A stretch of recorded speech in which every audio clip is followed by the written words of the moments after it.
बरं, पत्रकार परिषदेला मेघनाताई उपस्थित आहेत, राजेशजी विटेकर आहेत, रत्नाकरजी गुट्टे आहेत, माजी मंत्री वरपुडकर साहेब देखील उपस्थित आहेत, आमचे संतोष बांगर साहेब पोस्ट आहेत, आमचे संपर्क प्रमुख आनंदजी जाधव आहेत आणि आमचे उमेदवार देखील सईदभाई या ठिकाणी उपस्थित आहेत.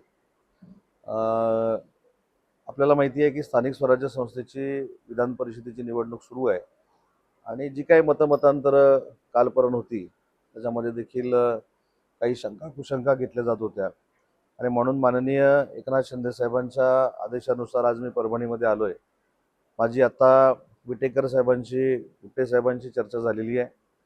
जे फॉर्म भरले गेलेले आहेत राष्ट्रवादी काँग्रेस पार्टीकडनं गैरसमजातनं, ते देखील मागे घेण्याच्या संदर्भामधला निर्णय आज आमच्या बैठकीमध्ये झाला आहे. त्याच्यासाठी स्वतः गुट्टे साहेब आणि विटेकर साहेब पुढाकार घेऊन आता ती प्रोसिजर पूर्ण करतील.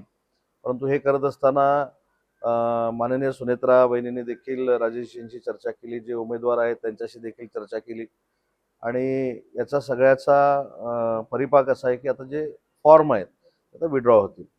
आता विड्रॉ झाल्यानंतर युबीटीचा एक फॉर्म राहील, अजून एक अपक्ष फॉर्म राहील. या संदर्भात काय निर्णय घ्यायचं, कशा पद्धतीनं निवडणूक लढवायची याची स्ट्रॅटेजी देखील आता आम्ही सगळ्यांनी बसून फायनल केलेली आहे. कुठच्याही परिस्थितीमध्ये महायुतीचा उमेदवार निवडून येईल अशा पद्धतीची व्यूहरचना म्हणा, स्ट्रॅटेजी म्हणा, ही आम्ही सगळ्यांनी बसून एकत्र ठरवली आणि आपल्या मनामध्ये जी काही शंका होती की असे सगळे एकत्र बसणार की नाही बसणार, आज सगळे एकत्र येऊन आमचे जे सईदभाई आहेत त्यांच्या विजयाचा संकल्प सगळ्यांनी केलेला आहे आणि उद्यापासून ही सगळी मंडळी एकत्र कामाला लागतील आणि फार मोठ्या मताधिक्यानं महायुतीचा उमेदवार आमचा निवडून येईल.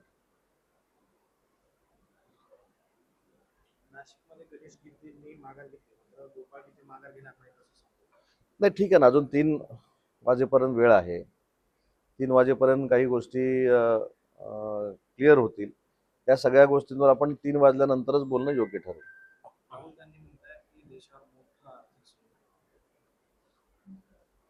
नाही, राहुल गांधींचं म्हणणं आहे की देशावर संकट आहे. ते कुठं देशात बोललेत की बाहेर जाऊन बोललेत? कारण ते शक्यतो देशाची बदनामी बाहेर जाऊन जास्त करतात. त्यामुळे राहुल गांधींच्या म्हणण्याला किती महत्त्व आहे देशामध्ये हे निवडणुकांमधनं तुम्ही बघितलेलं आहे. महाराष्ट्रामध्ये असेल की देशभरात जी काही राज्य आहेत त्यांच्यामध्ये ज्या काही निवडणुका झाल्या तिथे पूर्णतः NDAचं सरकार आलेलं आहे. माननीय नरेंद्र मोदी साहेबांवर विश्वास व्यक्त केलेला आहे, अमित भाईंवर विश्वास व्यक्त केलेला आहे.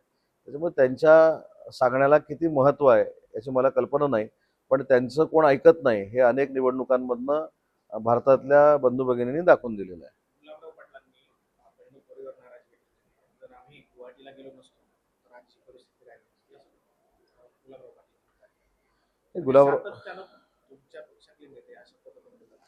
गुलाबराव पाटील साहेब काय बोलले मला माहित नाही. ते बोललेलं ते मी बघतो, व्हिडिओ बघतो आणि त्याच्यानंतर सांगतो. परभणीतल्या बैठकीमध्ये महायुतीचे उमेदवार फार मोठ्या मताधिक्याने निवडून आले पाहिजेत अशा पद्धतीचा संकल्प सगळ्या महायुतीच्या नेत्यांनी केलेला आहे. मी सांगितलं, परभणीच्या बाबतीमध्ये गैरसमजातनं जो राष्ट्रवादी काँग्रेस पार्टीचा फॉर्म भरलेला होता त्या संदर्भात राष्ट्रवादी काँग्रेस पार्टीच्या राष्ट्रीय नेत्या ज्या आहेत, अध्यक्ष आहेत, सुनेत्रा वहिनींनी देखील राजेशजींची चर्चा केली, गुट्टे साहेबांची चर्चा केली. माझ्यासमोर तटकरे साहेब जे प्रदेशाध्यक्ष आहेत त्यांची देखील चर्चा झालेली आहे. आता देखील माझी थोड्या वेळापूर्वी तटकरे साहेबांची चर्चा झालेली आहे. त्याच्यामुळं महायुती म्हणून आम्ही एकसंघ राहण्याचा निर्णय जो नेत्यांना अपेक्षित आहे तो आम्ही घेतलेला आहे. म्हणूनच आम्ही सगळे तुम्हाला इथे दिसतोय आणि आता 11 वाजता फॉर्म मागे घ्यायची प्रक्रिया ही सुरू झालेली आहे. आता ही पत्रकार परिषद संपली की दोघे जाऊन तो फॉर्म मागे घेण्याची प्रक्रिया पूर्ण करतात. बंडखोर उमेदवारांसोबत आपलं काही बोलणं झालं आहे, त्यांना भेटणार आहात? नाही, आवश्यकता भासली तर भेटेन ना मी. पण आता जर राष्ट्रवादी काँग्रेस पार्टीच्या उमेदवाराची जबाबदारी जर विटेकर साहेबांनी घेतलेली आहे तर मला काय त्यांच्याशी बोलायची आवश्यकता नाही. माझं विटेकर साहेबांची चर्चा झालेली आहे. राष्ट्रवादीच्या बंडखोर उमेदवाराबद्दल बोललं जाते, परंतु भाजपकडून एक उमेदवारी अर्ज आहे. नाही, भारतीय जनता पार्टीकडनं जरी उमेदवारी अर्ज असेल तर भारतीय जनता पार्टीच्या नेत्या इथे बसलेल्या आहेत, त्यांचे पदाधिकारी आहेत, ते जबाबदारी घेतील. दोन्ही आमदारांची नाराजी दूर झाली? नाराजी नव्हतीच. कोणाची होती? भाजप घटक पक्षांना कोकणातील संपर्क माझ्या आहे. काही नेत्यांनी माझा आत्मविश्वास कमी केला असं महेंद्र दळवे म्हणाले. नाव न घेता महेंद्र दळवे यांची तुमच्या टीका. जाऊ देव, माझ्यावर टीका कोण काय करता. आता कोकणातला विषय परभणीत कुठं, तिकडे जाईन मी किंवा तिकडे कोकणात बघेन माझ्यावर नाराज कोण असेल, तर माझ्यावर का नाराजी आहे, कशासाठी नाराजी आहे ते बघेन ना मी. भाजप घटक पक्षांना संपवतोय असं अब्दुल सत्तार म्हणाले. 4 दिवसापूर्वीची ही चर्चा होती. त्याच्यानंतर अब्दुल सत्तार साहेबांची देखील भेट झालेली आहे. मी तुम्हाला एवढंच सांगतो की परभणीच्या संदर्भातला जो काही निर्णय आहे तो सांगण्यासाठी आम्ही पत्रकार परिषद घेतली होती. बाकीच्या सगळ्या विषयांवर आपण 3 वाजल्यानंतर बोलू. उमेदवारी अर्ज भाजपचे देण्याच्या जे नगरसेवक आहेत त्यांची 11:30 वाजता बैठक होणार असल्याची माहिती मिळते शहरातल्या. काय ते भाजपचे जे नगरसेवक आहेत काही बंडखोर काढून उमेदवार घेणार आहेत, भरपूर साहेबांची बोलणं बैठक झालंय. घेणार आहेत. नाही, याच्यामध्ये मी तेच तुम्हाला सांगितलं की भारतीय जनता पार्टी असेल, शिवसेना असेल किंवा राष्ट्रवादी काँग्रेस पार्टी अजितदादांची असेल, या संदर्भामध्ये एकसंघपणानं पुढे जायचा ज्यावेळी निर्णय होतो त्यावेळी ह्या सगळ्या गोष्टी कालपर्यंतच्या होत्या. आज त्याच्यामध्ये प्रचंड परिवर्तन झालेलं आहे. म्हणूनच सगळे आम्ही एकत्र बसलेलो आहोत. आता बांगरसाहेब देखील या ठिकाणी आलेले आहेत.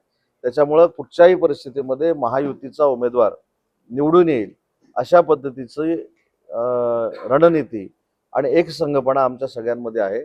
भारतीय जनता पार्टीच्या नगरसेवकांची जर बैठक असेल तर ती महायुतीच्या दृष्टीनं सकारात्मकच होईल. अजिबात चिंता करण्याची आवश्यकता नाही.